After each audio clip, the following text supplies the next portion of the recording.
All right, let's see. Can I move this beautiful thing just because it's making noise?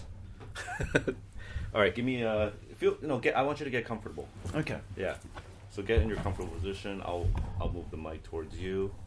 Tell me what you had for breakfast this morning. A bowl of cereal with some great fruit. So yeah, trying to be healthy. Do you always have a bowl of cereal? Yeah, most of the time, and loads of green tea. I mean, literally, like, and as you said, the Quickie Mart style green tea. It's kind of like the Kmart is kind of one way. All right, let's see. So I have some notes that I just want to go through with you. Perfect. Pre-recording notes. Is your phone on silent? Do not Yes. disturb, ideally. Yeah. I'll Okay. put it on disturb. I'll put it on. Please disturb me.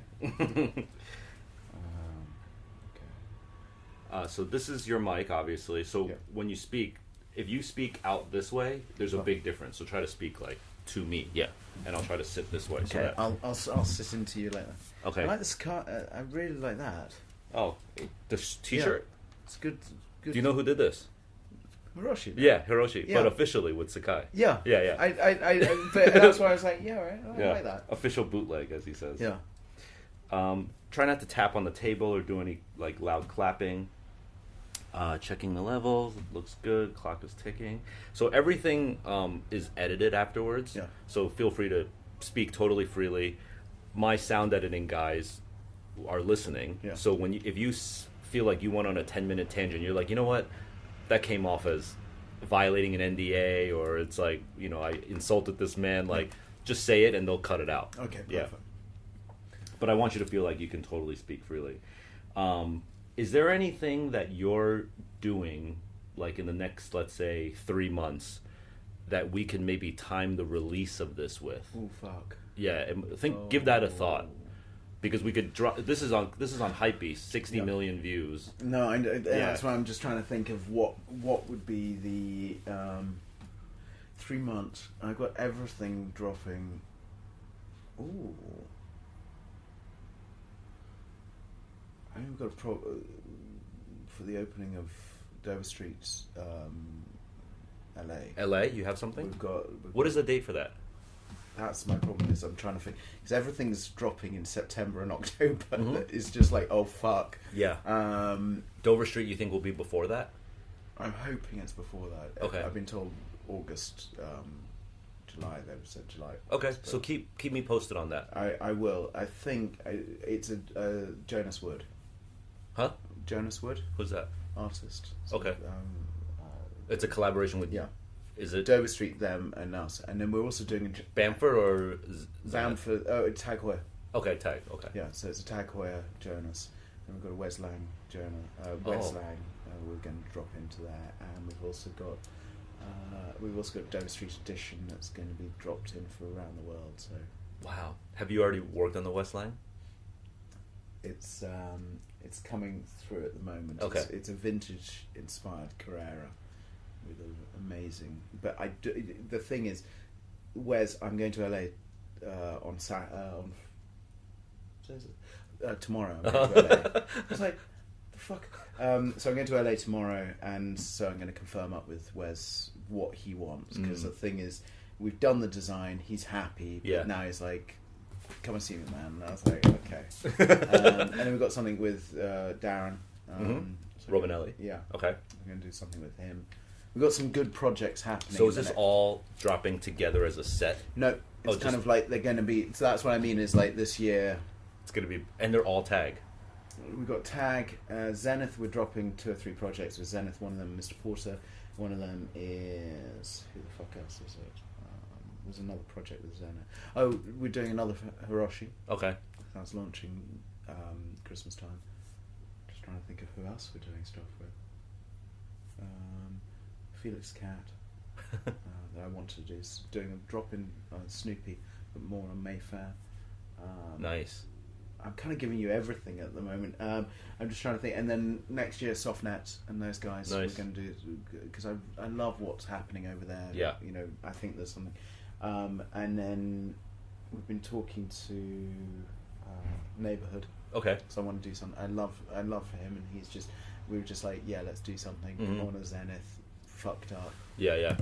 But these are kind of like, I'm giving you everything. I'm not giving you everything because we've got some other big projects coming through. But these are kind of things that I'm like, actually, we can kind of. Okay, and let's see. We may even do a you and staple. I. So, I would love to do. You know, for me, what I'd love to do is I'd love to do that. Even if I can do it within 6 to 8 weeks, if I can do the product. Yeah. I would love to drop that into New York and LA, Dover Street. Yeah. Produce 2 of them, drop it there, and then drop it wherever else you want. Right, but launch it at Dover Street. Yeah. Launch it. Well, you know, because what I want to do is I want to be like going bang, bang, bang, and everyone go. Yeah. Wow. Here, what? Like, yeah, like ping pong. You know. That's what I think is quite cool. Anyway. Yeah. We'll talk on that off the air. All right. So let's see. I may occasionally look down at my notes. You could, don't worry about that. And let me take a 10-second room tone, which I always forget to do, which is just complete silence for 10 seconds so they can audio edit. We'll start now.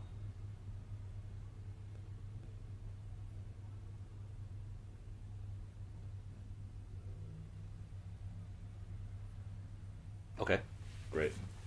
All right, shall we begin?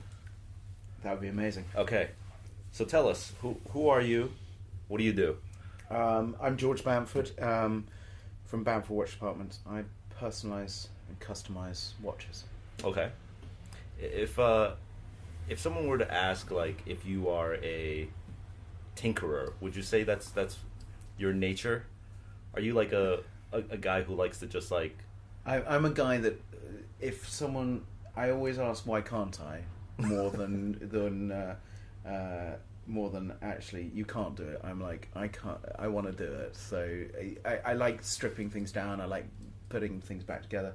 As a kid, I used to take TVs to bits, juicers, anything like that, and rebuild it. So my parents, like, I used to always get up at 4 o'clock in the morning, go downstairs and take something to bits and put it back together. And now on the weekends, I take engines to bits and put them back together because my mind just goes, I want to see how something works. Yeah, I love how things work. I'm also I slightly say I'm a magpie, but probably in your world I should say a pigeon. But what I would say to you is I love looking at things that are different colours, different designs. I'm a mass collector of different vintage watches, and for me that's one of my wheelhouses of kind of bringing some of the designs back, some of the colorways. Yeah. And that's kind of my... When you were young, though, did your parents hate that you kept doing that? Oh my God, yeah.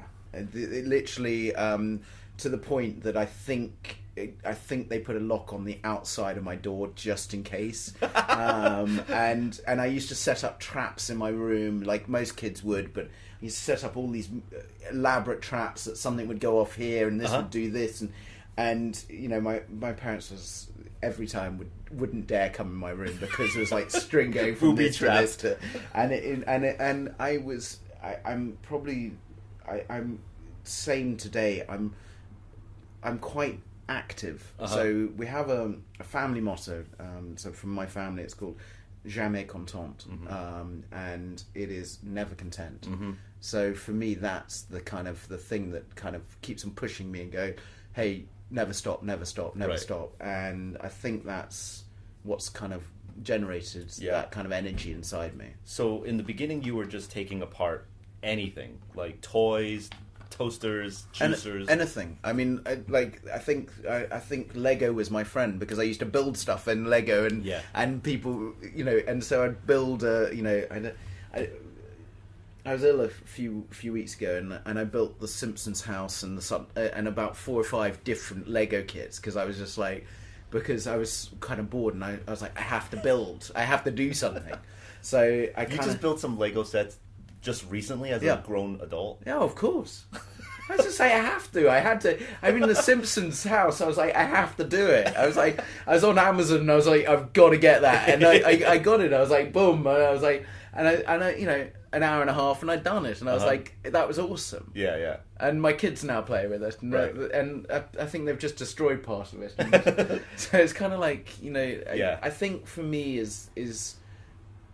I think we're the same in that way of like, why can't we do it? Mm-hmm. You know, how can we do it? You know, let's find a point A to point B. But it's also that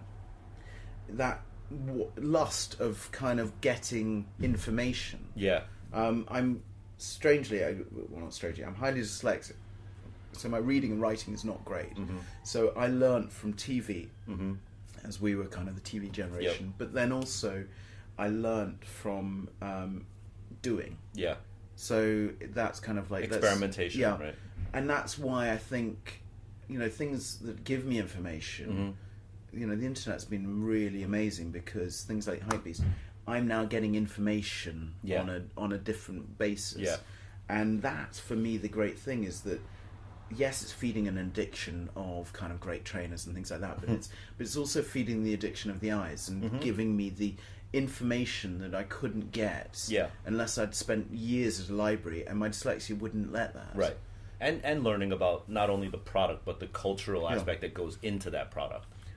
That's what you know. It's kind of like, how is that made? What's happened? Why is this? What's the backstory? Yeah. What's, you know, and even things that you just go, why do I need that? And it's not about purchasing. It's not about, for me, you know, when I look at everything that's around us, it's about the absorption of like going, wow, this is amazing. Yeah. You know, it's like a strange thing for me. I've just started really loving churches. So I've been going to churches because I love the design, I love the colours, I love the whole thing. How about the religious? The religious, yeah. No, I am religious, but it's not that for me. It's about that space. It's like, there's amazing places in Japan, and this is why when I went to Japan, some of the temples made me realise about that beautiful space that you can breathe and you can absorb in, and I think that's kind of, in every way we absorb these wonderfulness, and everything that we see is something new. Right. Well, that's what I hope anyway. Yeah. So just a reminder, try to keep talking to me. Sorry. Do you remember the first time you tinkered with a watch? 1994, I think it was. Okay. What was the watch? It was a Breitling Navitimer, and my parents gave it to me because I'd probably destroyed most of their house by taking everything to bits. And my parents gave it to me for Christmas. And the first thing you thought is, I'm taking this apart. I got a penknife and I took it to bits. With a knife? A penknife? Penknife and a glasses screwdriver. Okay. And you just wanted to see how this thing ticked. I wanted to know how it worked. I wanted to break it down to understand how it worked. And with the intention of being able to put it back together? Yeah. Did you? Yes. No, you can't put a... No, but it took me a hell of a lot longer than I thought it was going to do. And did it work 100%? The chronograph function didn't work 100%. So it went back to Breitling. But that's impressive that with a penknife and a sunglasses screwdriver, you were able to get that back together to ticking. But ticking. That's awesome. But I mean, like, its timing was off. This was off. This was, so it wasn't like that kind of like, oh my god, this is. And then for me, that was the catalyst of why not? Yeah. Why can't you? And the stripping of that watch. You know, I broke the glass on it twice. It came back from Breitling, and I took it again to bits. Got better stuff.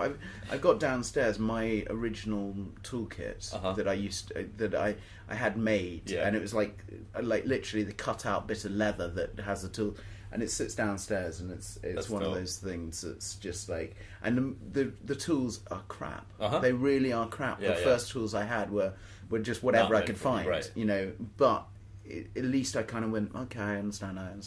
And that for me was, the Navitimer was my baby that made me feel like this was the and then I lived in New York, and so I became a flea market person. I kept on going to flea markets and trading.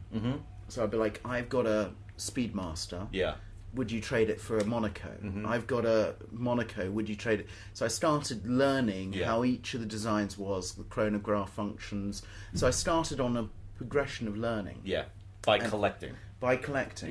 But it was also not by it was by just absorbing, because the internet was there, but it wasn't this thing that became the resource of from Houdinki to all I hadn't got that absorption that made me go, oh my god, I want this. So in those flea market visits, you were learning because of the people that you had to make these negotiations with. Yeah, and understand, but also like things like, oh my god, they made a bullhead. And I was like, what the fuck is a bull? Sorry, what the hell is a bullhead?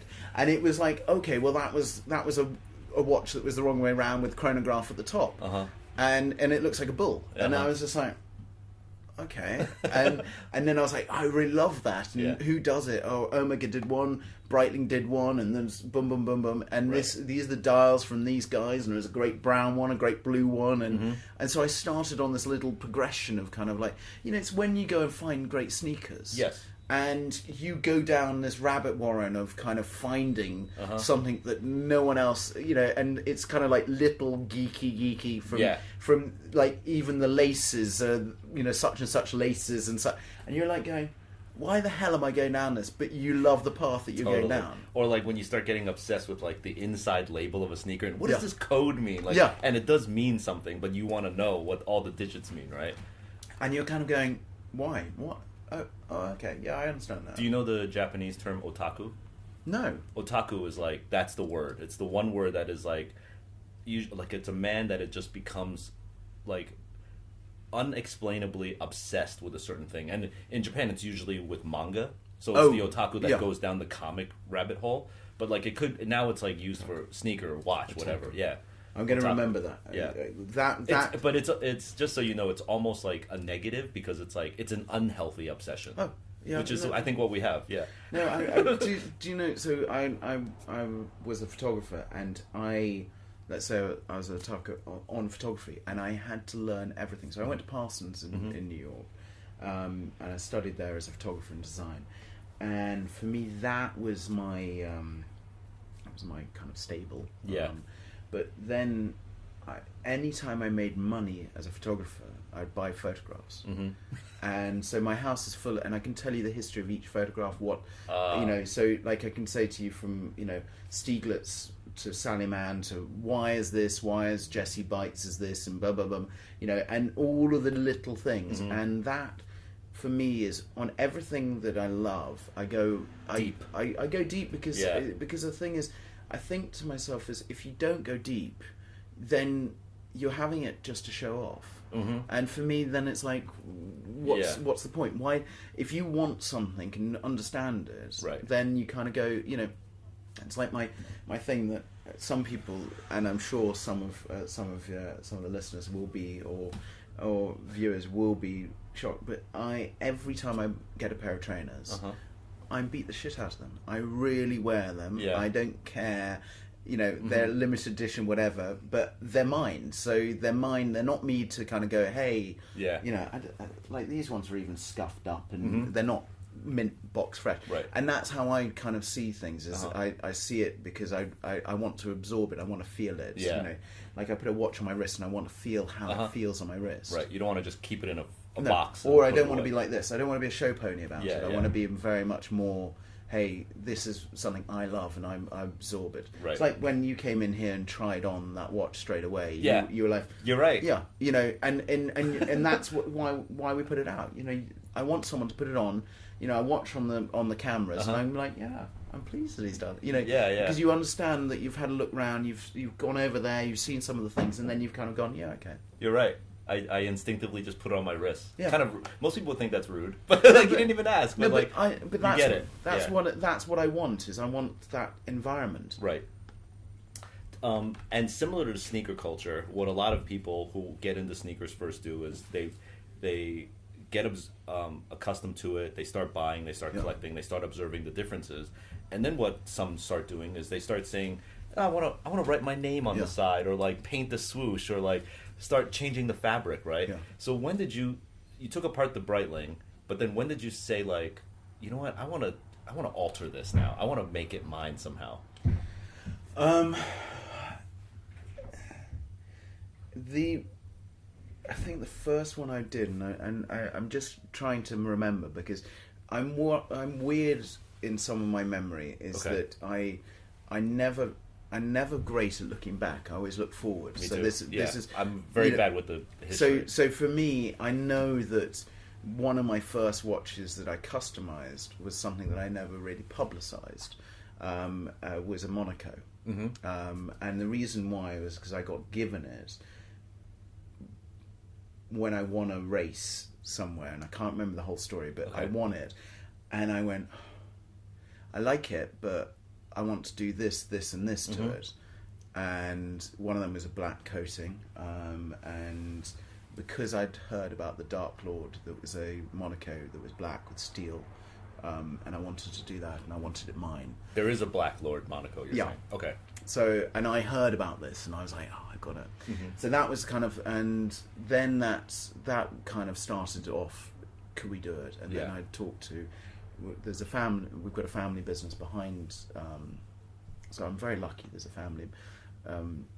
family businesses in construction.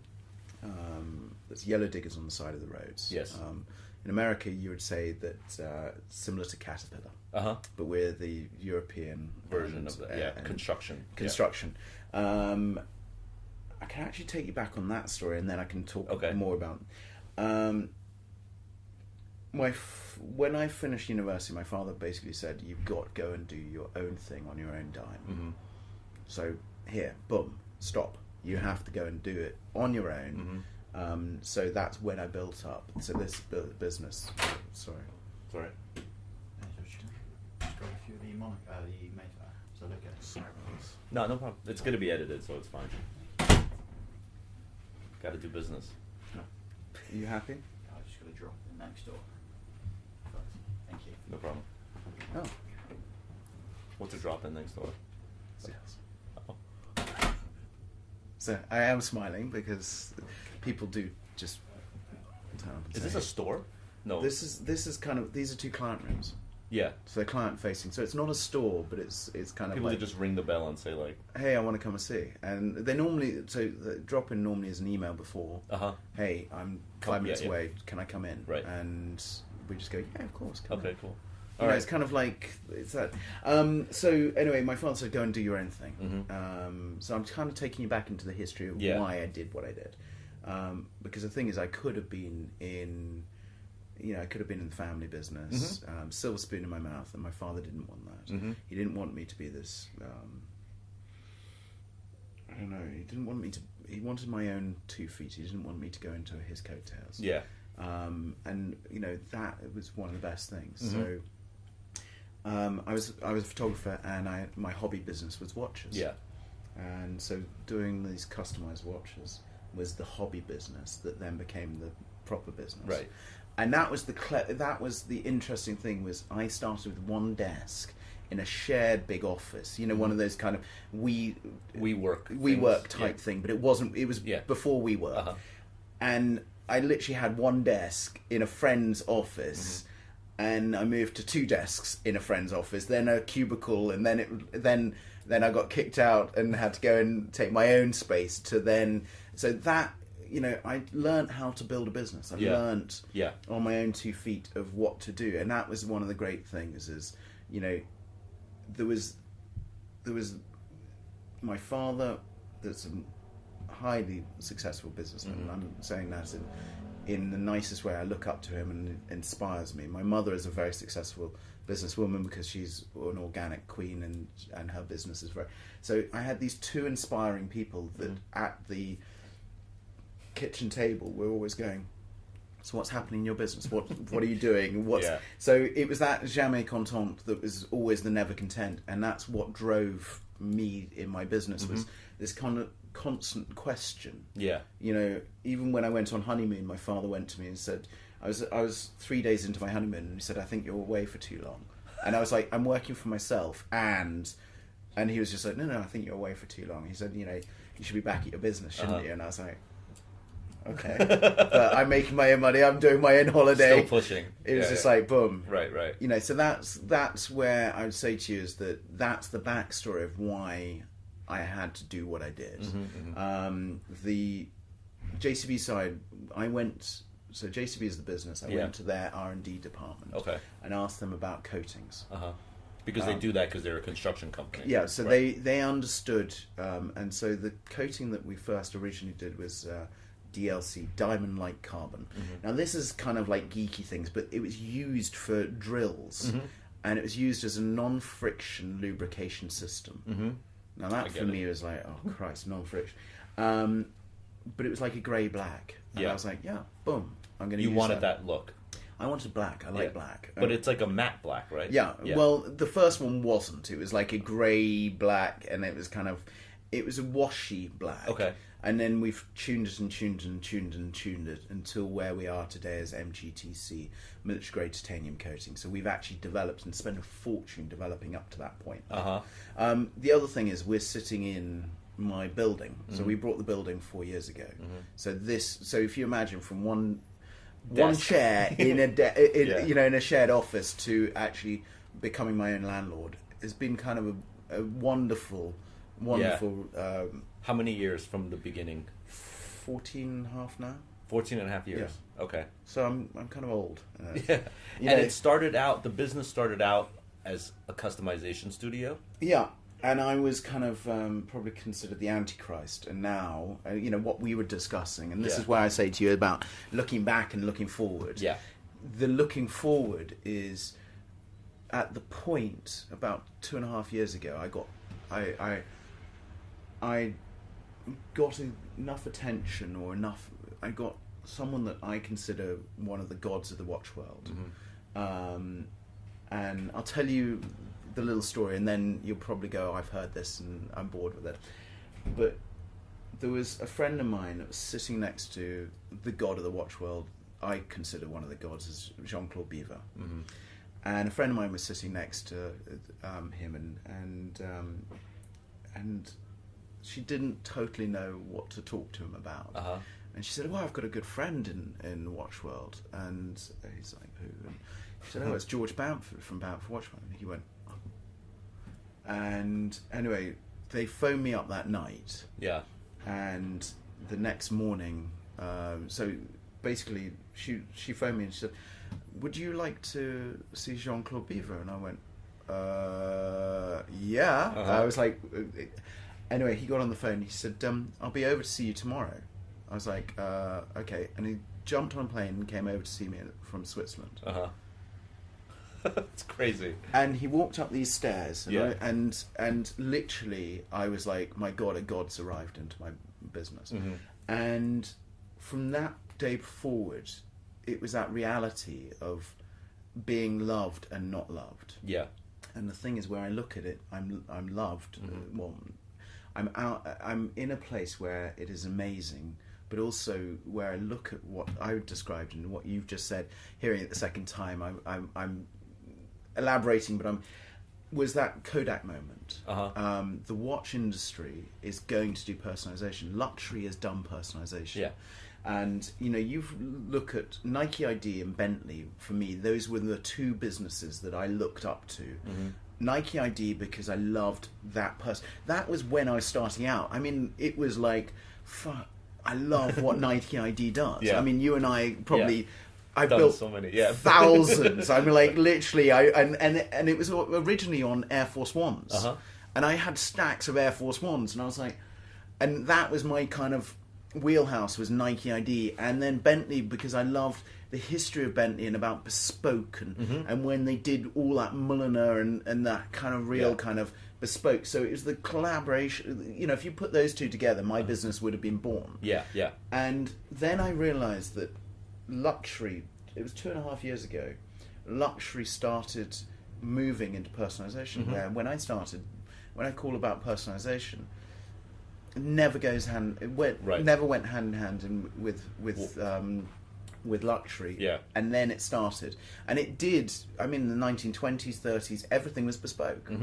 You'd go to Louis Vuitton and you'd say, I'm going travelling, I need and they would build a trunk. Yeah, they'd build for that trip. Right. And then, people like Harley Earl came into the situation and said, built-in obsolescence, you want always to build in the next product, and and it is not kind of like something that you're going to hold on to. Yeah. You're going to just get it and you're going to consume it. And it was less about like opulence and more about like, let's build something that you functionally Yeah. need for this. But I think there was also that thing of like, how can we sell every year to you? Yeah. You know, as a car Right. manufacturer, how can I, you know, you want the 19 model, not the 2018 model. Yeah. And that, for me, was that reality. It was, you know, let's say, I don't know, a Model T or back, let's say you would hold on to your car because it was made for you. You know, that, so you'd And it have it marked for like a chapter 5, in 10 your life. or 15 years. You would have it as this thing. Right. I mean, you know, I looked at some beautiful old Rolls Royces recently, and they were done. One was done for someone, and he'd had it as a sports back with a such and such, with a, you know, and inside was his drinks cabinet with his initials round, and you just go. And I was like, that. So, and then there was another one where the guy every morning used to go to work and wanted to shave in his thing, so he had a shaving mirror, and Wow. and you're just going, that is cool. Or Rockefeller used to take the boat in and used to have his breakfast on his boat, and it was all bespoke, done inside. Yeah. And I think it was Rockefeller or one of those, and that for me was those kind of, and then this, as you said, mass production, but also kind of making it that it works for this thing. I think that came in, but I think we're now in a place where it's changed. Yeah. And I think that luxury is going, and luxury is also embracing people that are disruptive. Right. You know, we just talked about Virgil. I mean, you know, going and working for LV. Yeah. I mean, boom, that's amazing. But then, you know, you kind of look at that and you go, that's absolutely amazing. Then you look at, I don't know, Supreme, what they're doing. I mean, like, that Hiroshi with LV, Supreme with LV. I mean, like, literally, I had to have them. I don't know why. But in my mind, I was like, oh my God, that's the coolest thing. Right. And then, you know, then you've got different things like Gucci, Ghost. You know, that... Someone that was so disruptive of it is now being embraced by it. Yeah. And when Jean-Claude came into my office, and I am getting round to my... I know I'm ranting and raving. As you said, you'll rant and rave for 10 minutes. But as he came into my office, it made me realise that my business needed to shape up. And it had to be not in the dark, but in the light. Gotcha. And that's where, you know... Everything is amazing. I mean, this year alone, and I wish I'd brought the watch in, this year alone, we launched at Basel a Tag Heuer Monaco carbon fibre case that Tag Heuer had created with Bamford on the dial. I'm now part of the history of Heuer. Legitimately, And I'm just like going, the history, and I'm part of their world. Yeah. I was on the stand announcing with the person that literally, when he came into my office, I was almost bowing to him, and we were launching it together. And amazing, you know. And when we launched the collaboration here, that was on the Tag Heuer, I didn't know, but Jean-Claude came up on my screen here and spoke directly to the press that we were in the room. Wow! And just said about the relationship. So what I'm saying is that this embrace has just been amazing. Yeah. Can you tell the listeners, like, who Jean-Claude is? So, why is he your god? Well, there's books about him. Why is he my god? I would say to you is he has single-handedly... there's been about 4 or 5 people that have really geared and changed the industry. And the plotted history of Jean-Claude Biver is... I keep on reading another great book about him or articles about what he's done, and you just go, oh, he did that as well, really. But he did an amazing thing with Blancpain and re-brought them up to the standing where they are today. He did a great thing within Omega. He was part of Swatch guys. He basically made Hublot. So you kind of think, and then sold it into LVMH. Sorry about this. Okay. Anything else you want to nick? I'm on that. So taking the whole. That's an important machine. That's the That he movie can. shot. Now I'm happy. Okay, so Okay, so go back to Hublot. So Hublot, he's single. He created Hublot, sold that into LVMH, and he is now in charge of Tag Heuer, Zenith, and Hublot. He's kind of like the guy. So it's almost like if he only did any one of those things, Yeah. it would be an amazing career. Oh, but and- it's like that too. No, Yeah. but it's just like, when he talks about how he launched this brand, and you're just going. And this is what I'm saying is that I'm like literally like I don't know, I feel like Scooby Doo or one of those guys just going, what? Really? Oh my god, and that's kind of my thing is that he is just and for him to say, hey, I want to work with you, Yeah. and we should work together. But when your mutual friend Yeah. said, do you know George Bamford? He knew your work. Knew all about. He was already following what already we were doing. already following everything, doing everything, and I was just like, Isn't that nuts? and Right. and then when you talk to some of his team, it's kind of one of those things that some of them were looking already at what we were doing and saying, oh, we like that colorway, we like that. And the other thing, what was quite interesting is for their design guys, it gives another a direct customer relationship, where not a dealer to customer. So that's also quite an interesting thing, is to understand what are great colors, what are the great things, Trends, what's happening, But you think about what Jean-Claude has done in some ways, like the Hodinkee Skipper. I fell down the stairs trying to get that watch. I got one, thank goodness. But it changed online platform of watch selling. Yeah. Omega with their Speedy Tuesday changed the online platform.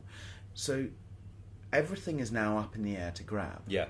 Because traditionally, watch sales is done through a very old school network, right, of dealers. And it's also... It's like car dealership, and how Tesla just went, we're going direct. Yeah. And but it also, I think this direct is kind of, it's limited editions, it's the rarity, and I think it's also that collector's market. It's what we've just said.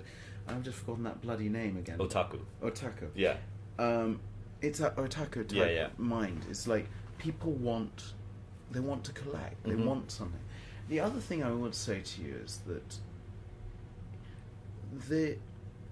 they're pushing forward on how to interact with their customers, and it's not putting out a boring product and saying, "Here, get in a place where you don't feel luxury."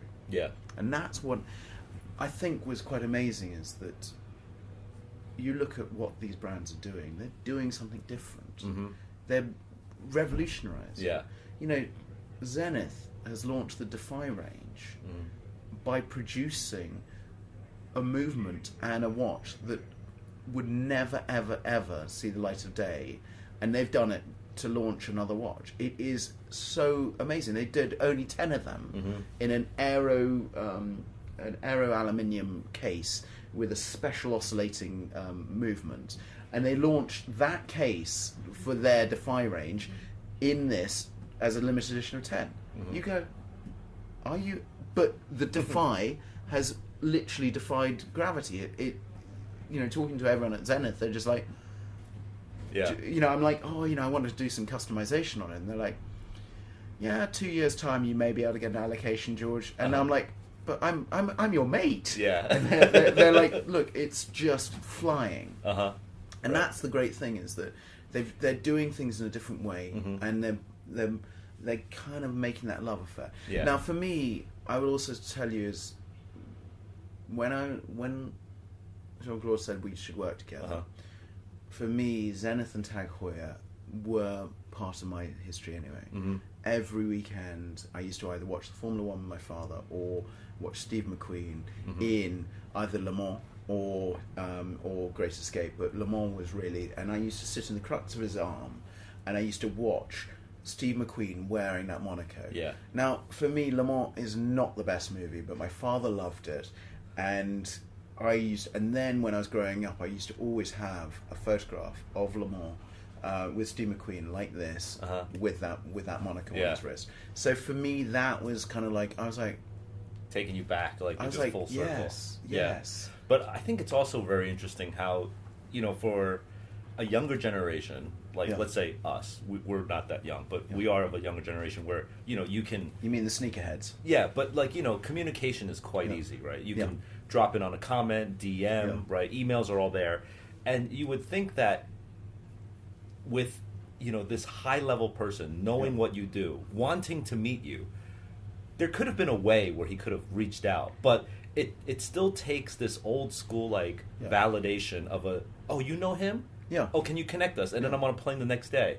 But, like, all that, I just find it funny that, like, some of these connections still take old school introductions to happen. It doesn't take Insta stalking, is what everyone keeps on saying is that, oh yeah, I'm Insta stalking him, and I'm like, really? But yeah, you said their team looked at what you were doing. Yeah. So, and I'm saying is they're not the only team that have looked at. I'm sure. Yeah. Every team is. No, but this Christmas this year, the Christmas we just had, I had a lot of great clocks and presents from different watch brands saying welcome to the family, and I was just like, not family, I know, to the club, kind of, like you're. So well, I want to go back to the Antichrist world, okay, that era, because there was, explain why you were seen as the Antichrist, just because you were doing your own takes on watches. I was customizing any watch, and the thing is, I was doing it because I thought there was a market there, and there was. There was. As I've just promoted all of the things that that's happened in my, but it wasn't to be the Antichrist. It was more because I love these brands, and I wanted them to have that Nike ID scenario of personalization. Yeah, it was your homage to them. Yeah, everyone wants personalization, but they didn't see it that way.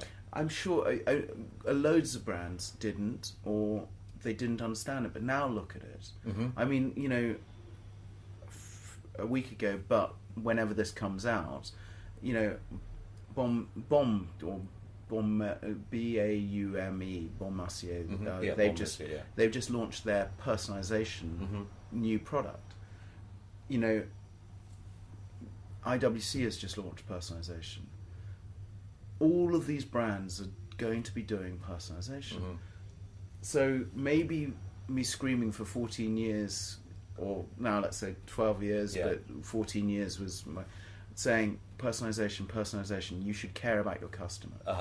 For me, I give with every watch, we have a little motto in it, is our customers can get on without us, we can't get on without. So I have a little thing that's a business card and says, you can get on without us, we can't get on without you, thank you. And that is very much individual style, individual colours, individual what you want. And that's where I'd applied it to all the brands. And I'd probably say as I maybe was the Antichrist, but I wouldn't say Antichrist is something I wouldn't say that. I would just say is that I probably was. I look at the past as something that I couldn't be where I am now today. But the thing is, where I look at the past is, I did everything with the standard that I put my name behind it. I didn't come up with cool names. I didn't do it. So it was my name.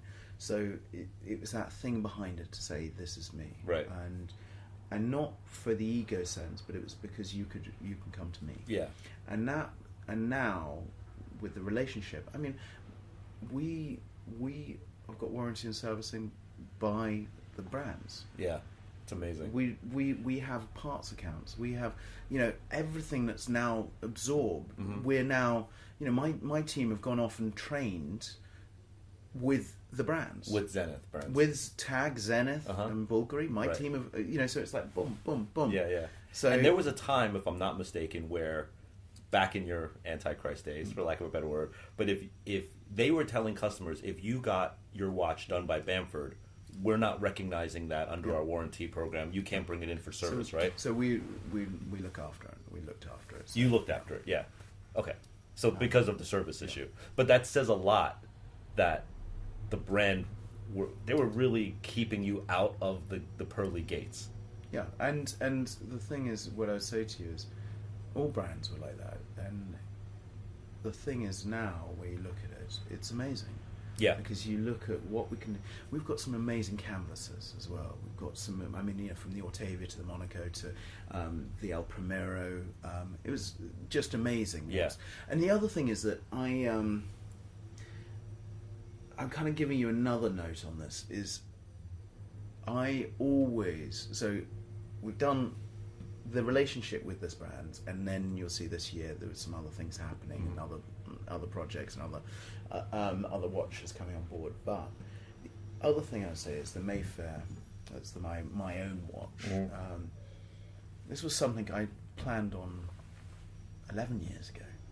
Doing your own watch. I always wanted your own to. brand. I always wanted to do, and it was like, so that was something, and it was that put up and shut up scenario. And last year, I had a. It's the best way of describing it. I had a coming of age scenario. Not coming of age in the way of kind of, but I came across a family situation, and it knocked me for six. And so at that point, it made me realise you've got to get on and do stuff. It was a year and a half ago, and it was just before Basel. Yeah. Before everything was announced. So like last year was kind of a hectic year because there were so many things going on. Yeah. But it was because of this family situation, and it was on my side. It was my baby. Something had happened, and literally, and at that point, and I'm kind of giving you my personal side. At that point, it was just so amazing to be embraced, loved. Yeah. And it was also put up and shut up. Get on and do something. And I was like, well, what? You know, you always go in your life and you go, what would I want? And you always go, oh, you know, if I had a bit of money, I'd do this. I would buy this if I was doing it. If I, you know, and it's always like you go, if I had a bit of time, I would do this. Yeah. If I got embraced by these guys, I'd do this. Right. And it was just like, I don't know, I just went, okay, let's do it all. And it probably came out like, well, you know, hey, I want to do all of this. But it was very much, this was everything I wanted to do. Yeah. And there was things like, you know, I had my grooming department, it was the bath and body range. That was going well. So it's like even, I opened up a store in the Royal Exchange in London, that is to do with grooming, and it's like bath and body range and some accessories and some things like that, male dominated. Yeah.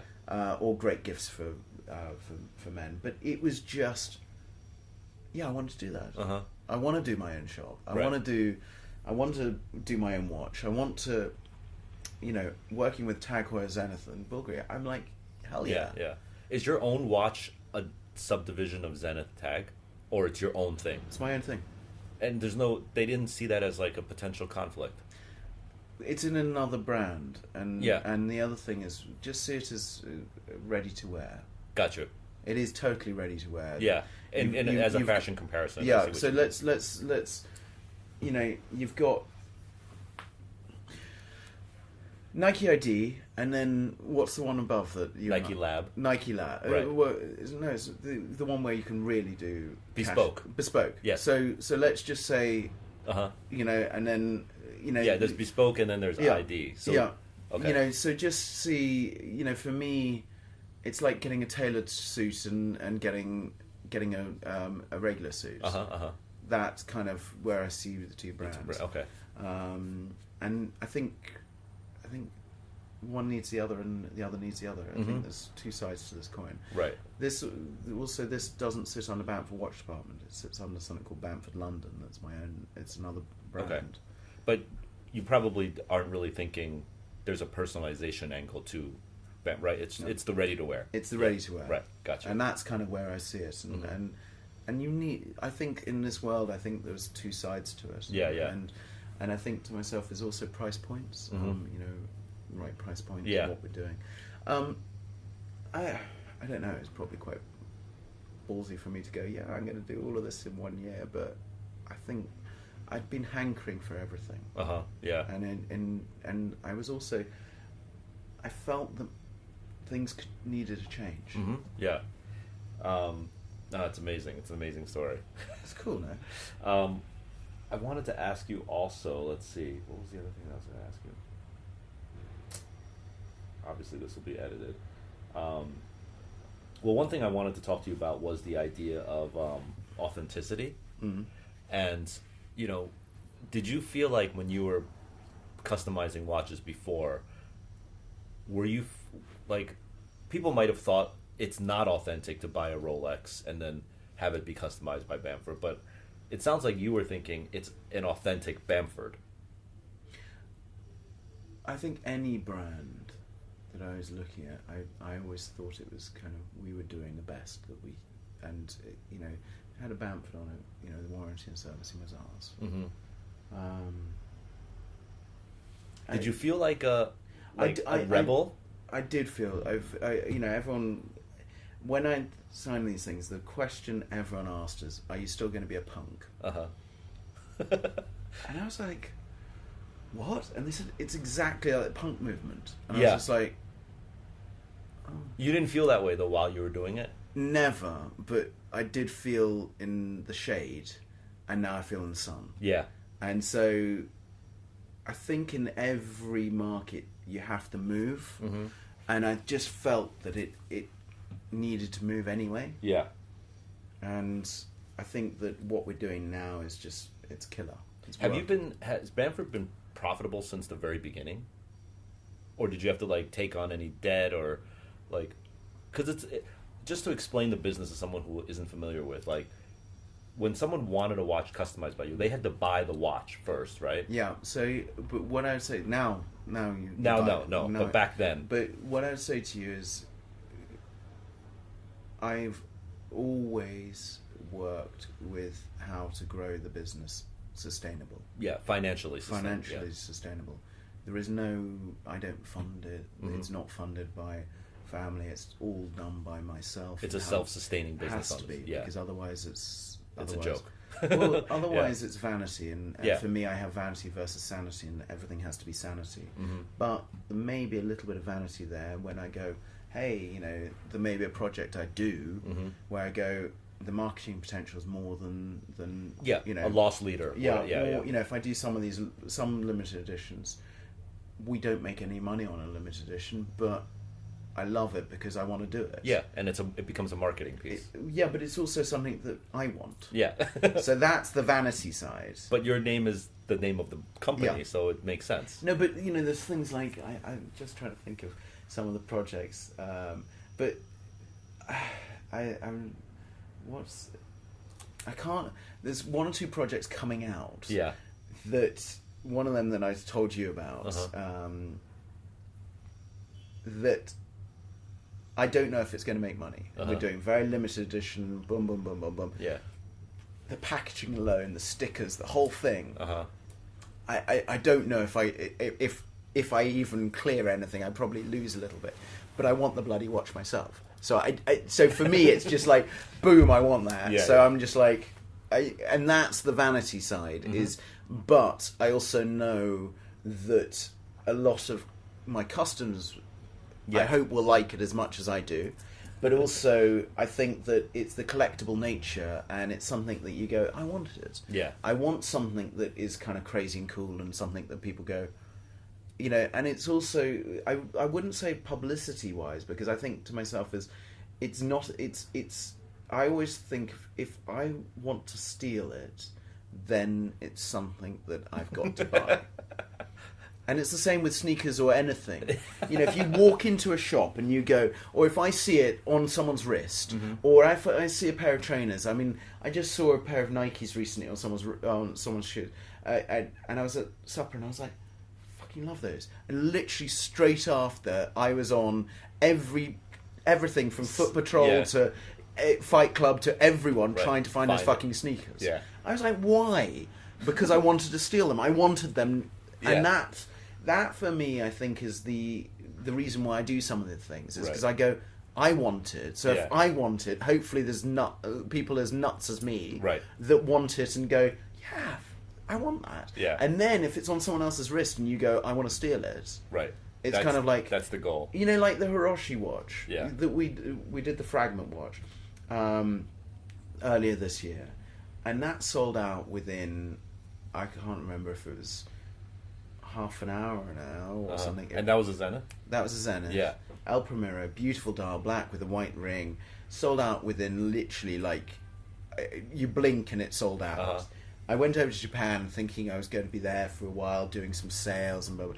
Now that is also... Hiroshi's amazing and it's amazing working with Fragment Design, but it was a great platform. The watch was beautiful. We launched it only through Dover Street. Yeah. But it sold out in a heartbeat. And to the point where I got a few people within the big group of the brands saying, I want one. Right. And we're like... See, that's where vanity turns into like sanity. Yeah, it's like, you're a genius for doing that. Well, but it was just like Hiroshi and I were like talking. We're like, Yeah. why don't we do it? And then it was Yeah. like, boom, we need to do it. So it was kind of So what's next for the Bamford brand? The Mayfair. Is there an evolution of that? Are you going to expand on it? Do you want that to be as big as a Zenith Group brand? Like, or do you want to keep it very niche and one model at a time? At the moment, I tell you, someone asked me, what am I doing this year? And I said, I'm trying to breathe. Yeah. After last year. But I don't know at the moment. Okay. You know, I have a plan. Yeah. But I asked someone at this thing recently, I said, what do you want out of your business? And he said, if I really put that plan ahead of me, I probably would never be where I am today. Mm-hmm. And I was like, oh, okay. Yeah. And he was a big shipping guy. Uh-huh. You know, had huge warehouses doing logistics for Yeah. like Amazon and things like that. And I said to him, I said, oh, okay. Yeah. And he said, you know, I did everything one step at a time. Mm-hmm. And he said, sometimes I took 2 or 3 mighty leaps. Yeah, right. And sometimes I couldn't get that thing, but I got something else. And so for me, that's where I'd say to you is that it's firming up what we're doing. It's getting, for me on the tag where the Zenith and the Bull Group, firming up, getting that thing where everything is singing at 100%. Mayfair for me is something that I love. I love it because it is my beat around holiday watch, and that's where I see it. It is one of those that you would just bung on and you would go, who cares? It's like the bang. zip hoodie. Yeah, that's right. But there is different zip hoodies. Yeah, I mean, you know, you could go to Lestrange that's a beautiful top notch, or you can go, you know, simple whatever. Yeah. And you know, even I don't know, Primark or whatever. You can have a cheap, and that's what I love is those, you know, this is for me is that beat around enjoyable watch that, and it's a watch that I want, and I did. Last year we did a very small capsule collection and it sold out very well, so it's kind of like this year we're doing a few packs, so we're delivering different color packs. But you often hear from business leaders, like traditional school business, like have your 5-year plan, your 10-year plan, know where you're going to be in 5 years. But you're hearing different and you're actually like reacting different. I'm of the same mindset. Like I've never written a business plan long term. For me, it's about pivoting. I think that, look, it takes us 6 weeks to turn around a customer's design. 6 weeks. And if I can do it, and I'm pushing at the moment, we can do it in 4. And you're not hearing that first. I keep on trying to push for 4. Sometimes we can do it in 4, sometimes. But we're doing personalization within 6 weeks. So how do I then go to you and say, my 5-year plan is we're going to be producing a green and a yellow and a this and a that, and then we're going to do this for subtitles. I mean, like, every single day is a different day. I mean, like, I look at my design team downstairs and I'm like, wow, that's a great design. They're like, oh, yeah, that's for that customer. And I'm like, awesome. And then they go, and then the next day is another design. I'm like, wow, that's cool. And it's just like, it's things that you just go... Imagine you had to be like, that's not part of the 5-year plan. No. We can't do that in the 5-year plan. That colour is not coming in until year 4 or something. And you're like going, well, yeah, you've got to pivot. You've got... And the thing is, I think we're light enough as a team. You know, my team, I keep a very... there's 20 in our team, so it's a tight team. I mean, how many's in your team? 15. 50. So Yeah. what I mean is, you're light on your feet. You can go, hey, we want to do this. Hey, we want to do that. Yeah. And I already find it to be more than enough people. no, but you know, I like Hiroshi's team too. Well, yeah, but Hiroshi is just. I mean, I'd love to. I'd like, no, don't say that to my team. But I would also love that. You know, I take out the garbage. You know, we had a big flood here, and I was suited and booted on the day, and I had my arm deep in a drain, pulling out stuff out of a drain, and. You know, and I'm not saying this is my violin of like, oh, I do everything in the team. I don't, but I like that everyone in this team mucks in. Yeah. You know, it's from answering the door. All of us answer the door at different points. Yeah. You know, it's very much, and that's where I think in a team you've got to be that way. Right. You know, I'm sure in your team it's very much like, hey, you know, everyone can do it. From marketing manager to dog's body to cleaner. That's what I am. I'm like literally from, you know, I don't know. I and it's kind of, someone said, "What's your title?" And I said, "I don't know. Yeah. It's me. Yeah. That's my title. It's Right. it's hey, I'm you know, I haven't even got founder or anything else because I'm just like, you know, Everything. founder is kind of like, yeah, you found me. Yeah. Great. All right. This is awesome. Is that cool? I'm Yeah. going to pop to the bathroom. I'll be back in Okay. 1 second. Thanks. Sorry, I've literally drank green tea like it's gone out of fashion.